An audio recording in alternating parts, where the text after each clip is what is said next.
अस्सलाम वालेकुम नाज़रीन, मैं हूं आपकी होस्ट मायरा नज़ीर। आज हमारे साथ मौजूद हैं पीटीआई की सीनियर रहनुमा और पार्लिमानी सेक्रेटरी तशवीन सफ्ते साहिबा। आइए इनसे बात करते हैं। अस्सलाम वालेकुम मैम।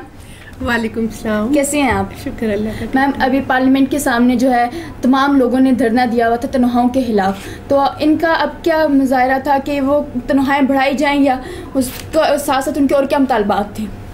देखिए, बात ये नहीं है, हमें बेसिक रूट कॉज पे पहले तो बात करनी चाहिए। अगर धरनों के और इसके एहतजाजों के ऊपर हम जाएं तो हम ये देखते हैं कि पिछली जो हुकूमतें हैं उनमें बहुत ज़्यादा ये एहतजाज चलते रहे हैं और ये इश्यूज़ और ये तहफ़्फ़ुज़ात चलते रहते हैं। लेकिन बेसिकली हमें देखना ये होता है कि हम अपने मुल्क के लिए क्या सही कर रहे हैं और इन द लॉन्ग रन हमारी इकोनॉमी के लिए और हमारे मुल्क के लिए क्या सही है। जो हमारी गवर्नमेंट अभी आई है वो यही मेजर्स ले रही है कि जो गलतियां या जो कोताहियां पिछली 70 सालों में होती रही हैं, हम कोशिश कर रहे हैं कि हम उनको बेहतर कर सकें।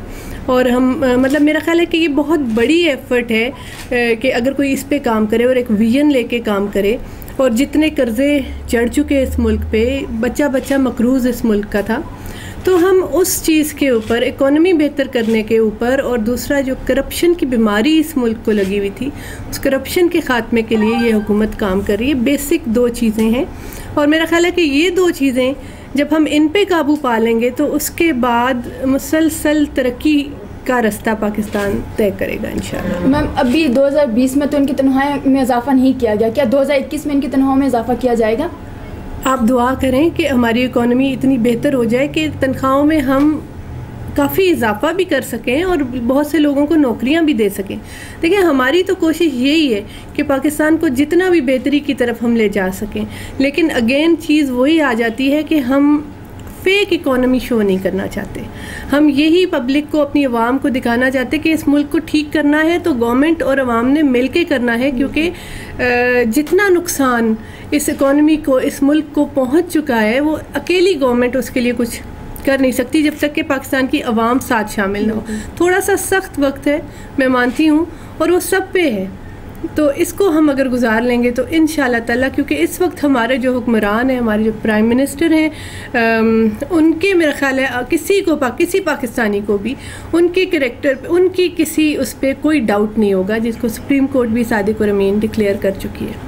मैम, अभी जो हमारी मौजूदा हुकूमत है पीटीआई, इससे तमाम बड़े बड़े जो लीडर्स हैं, रहनुमा हैं, उनको गिरफ्तार करार दे दिया गया और कई हलकों से ये आवाज़ उठी है कि हमें तो पता ही नहीं है। तो फिर इसके पीछे ये कौन जो है सारा कर रहा है, ये वर्क कर रहा है, और कौन इनको गिरफ्तार करार दे रहा है? देखिए, गद्दार करार देने की बात नहीं है। आप कह रही हैं कि हलकों से आवाज़ आ रही है कि हमें तो कुछ पता ही नहीं। वो कौन से हलके हैं जहाँ से आवाज़ आ रही है कि हमें तो कुछ पता ही नहीं? चोर चोरी करके कभी माना है? और जहाँ तक बात है गद्दार करार देने की, गद्दार करार देने की बात नहीं है। हम ये कह रहे हैं कि इदारों, पहले दिन से, फ्रॉम द डे फर्स्ट, हम ये कह रहे हैं कि इदारों को मजबूत किया जाए। जब इस मुल्क के इदारे मजबूत होंगे, उन्हें इतनी लिबर्टी होगी कि वो जब चाहें, जिस भी ताकतवर को चाहें वो पकड़ सकें या उनकी अकाउंटेबिलिटी कर सकें, तब हमारा मुल्क और इसका कानून स्ट्रॉन्ग होगा। बिल्कुल। मैम, अभी शहबाज शरीफ साहब की गिरफ्तारी हुई, उसके बाद क्या आपकी हुकूमत ने कोई ऐसा लाएअमल किया है, क्या कोई ऐसा जो है वर्क किया कि नवाज शरीफ साहब को बरतानिया से, बाहर के ममालिक से वापस पाकिस्तान लाया जाए और उनको कोर्ट में पेश किया जाए? ये ना हर एक इंसान की इखलाकी ज़िम्मेदारी होती है कि अगर वो उसके ऊपर कोई इल्ज़ाम है या वो किसी चीज़ में मुजरिम करार दिया गया है, तो वो अपनी भागने की बजाय, जबकि वो अवामी लीडर भी हो, वो सामने आए और अकाउंटेबिलिटी को फेस करे। लेकिन जब जहाँ तक आप गवर्नमेंट की बात करते हैं, जब हमारे मुल्क से कोई बंदा किसी बहाने से बाहर चला जाता है तो दोनों मुल्कों की गवर्नमेंट फिर इस चीज़ के ऊपर पॉलिसी बनाती है और वो इंशाल्लाह बनेगी। खान साहब ने ये कहा है कि कोरोना की दूसरी लहर आ रही है, अभी तो पहली भी ख़त्म नहीं हुई है। क्या दूसरी लहर में ये SOPs वही वाली कंटिन्यू करेंगे या इसमें ज़्यादा कोई जो है तब्दीली लाएंगे?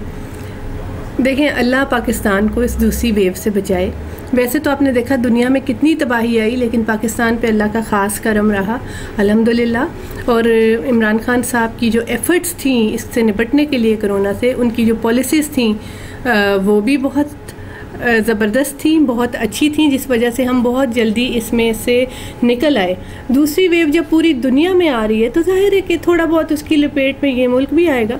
तो जहाँ तक SOPs की बात है, जब ये तो पेंडेमिक का मामला है, बीमारी का मामला है, जब जरासीम को रोकने के लिए तो वही तरीका है, SOPs तो वही रहेंगे। हम ज़्यादा एहतियात कर लेंगे और एहतियात करनी भी चाहिए, क्योंकि आगे मेरी तरफ से एक मैसेज भी आपके चैनल के तवस्सुत से चला जाएगा कि आगे क्योंकि सर्दियाँ भी आ रही हैं, तो कोरोना क्योंकि फ्लू और लंग्स और इस ट्रैक से रिलेटेड बीमारी है, तो इससे ज़्यादा एहतियात की ज़रूरत होगी मौसम के हिसाब से। मैम अभी हमारे यहाँ इवन के ऑल ओवर पाकिस्तान में, इवन इस्लामाबाद में ज़्यादा जो है ज़्यादती केसेस आ रहे हैं, तो उसके हवाले से उन ज़्यादती केसेस पे कोई आवाज़ नहीं उठाता, उसके ज़िम्मेदार कौन है? आवाज़ नहीं उठाता। मैं तो समझती हूँ कि इतने केसेस जो पहले होते थे और दिन में कई वाक़यात होते थे और पता भी नहीं चलता था किसी को, उसके मुकाबले में अब तो देखें अगर कहीं एक भी होता है तो उसका शोर जो है वो ईवानों तक चला जाता है कि ये क्यों हुआ, और अकाउंटेबिलिटी की जाए कि किसकी वजह से हुआ और उन लोगों को पकड़ा जाए और कटहरे में लाया जाए, और विद इन फ्यू आवर्स वो बंदे पकड़ लिए जाते हैं। तो मेरा ख्याल है तो अप्रिशिएट करने वाली बात है।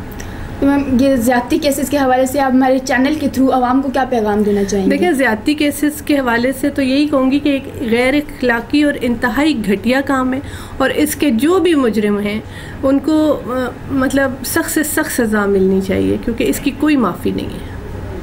मैम अभी जो है आटे का बहरान, कभी चीनी का बहरान, तमाम बहरान तवातर से सामने आ रहे हैं, क्या इन बहरानों में कमी होगी? या ये बहरान इसीलिए सामने आ रहे हैं कि आपकी मईशत तबाह कर गई पिछली हुकूमतें, ठीक है। और ये आपने देखा कि जब चीनी का और ये बहरान सामने आए तो भी पिछले लोग ही उसके ज़िम्मेदार ठहरे।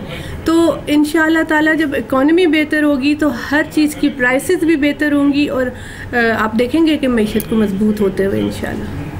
हमारे न्यूज़ चैनल के थ्रू आप व्यूज़ जो है हमारे देख रहे हैं, उनको क्या पैगाम देना चाहेंगे?